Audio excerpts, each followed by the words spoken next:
introduction, I'm going to try to get you abreast of space technology to the point that you can understand something about the solar system, something about rocketry, something about spacecraft design. And I'm qualified to do that because I've worked in designing spaceships for about 40 years. I started in 1965, graduating from Rice University, and they assigned me the alarm system for Neil Armstrong's craft that would land men on the moon. And so when Neil was about to land and descend at Tranquility Base, my alarm system began to ring alarms. And I was very concerned because if Neil Armstrong would abort the mission, I would perhaps go down in engineering infamy. And fortunately, they ignored my alarm system.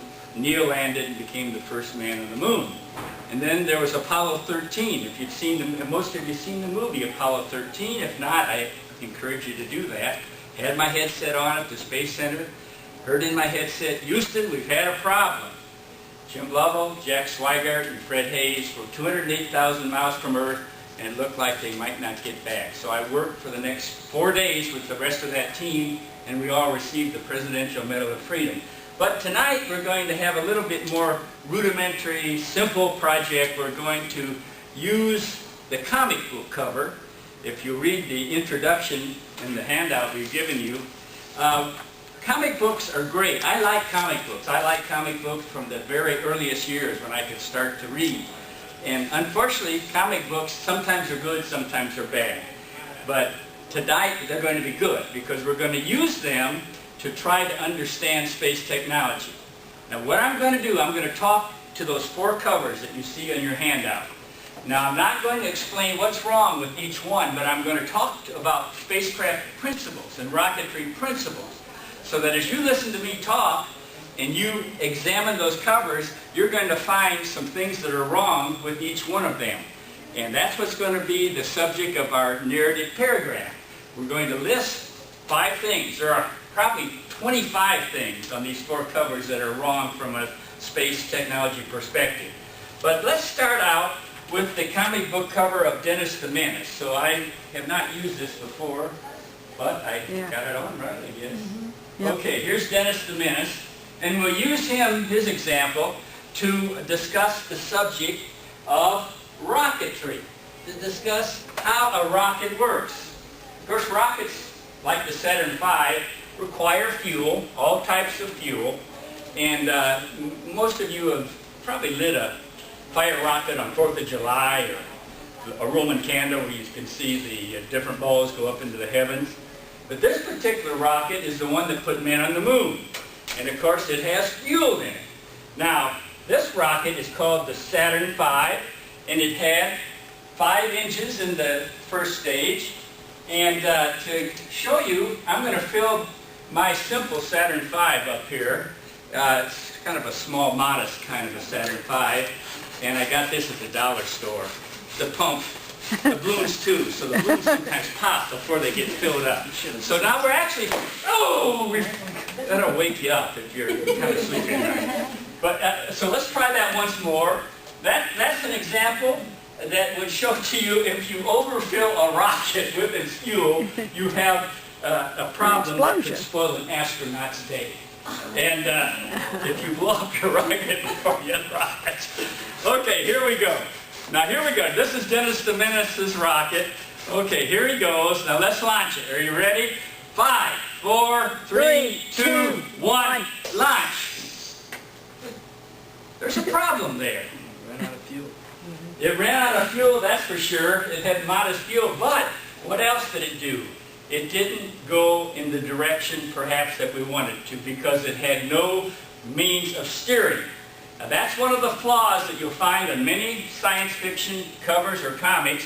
You won't find. Now what is Dennis doing here to guide his rocket? I don't see any kind of control system. For NASA we have what we call thrusters, and they are able to steer, for example, the space shuttle. And the space shuttle is traveling around. Oops, it doesn't need its tail if it's going to re-enter. It's traveling around, and in order to steer the space shuttle, it has small thrusters. You can't see them here, but these thrusters fire on different sides. Now there's a law It's called Newton's law. Now, if you have never taken physics, or perhaps you don't know what Newton's law is, but Newton's law basically is like this. If I punch you in the chin, your head's going to go back. Every action requires an equal and opposite reaction. So if I punch you, my fist's going to come back because your head's going to go back and my fist's going to, that's reaction. So Newton's law is used in order to steer the space shuttle. Another thing we can do, by firing the different engines in different maneuvers, we can make the shuttle go to the right, that's called yawing, or the left, to yaw to the left. So that's steering. Now, look at Dennis's rocket. There's a problem with it. So you have 5 things to determine to put in your illustration paragraph. If you want to take a note, that perhaps could be one of the 5 things. So next, about Dennis the Menace's comic book cover is, look at this. We've got a wonderful model of the Earth, also acquired at the dollar store. It used to have a stand on it, but my grandchild got hold of it, so it's standless. And now the Earth is a wonderful thing. You know, we live on it. If it didn't exist, we'd be in trouble. And the nice thing about the Earth for a rocket engineer, a rocket designer, is that it rotates. It rotates, okay? And because it rotates, the speed is 24,000 miles per hour. So 21,000 miles per hour, we'll edit that out of the video, okay? It's 1,000 miles per hour because in 24 hours, it makes 1 revolution, goes 24,000 miles. So, if we launch a rocket from the equator, guess what the rocket speed starts up at? Anybody know that question? No. 1,000 miles per hour. So, it would be very unproductive to launch towards California.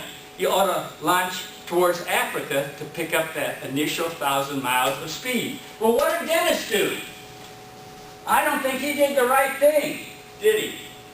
That's another flaw with regard to launching a rocket into space.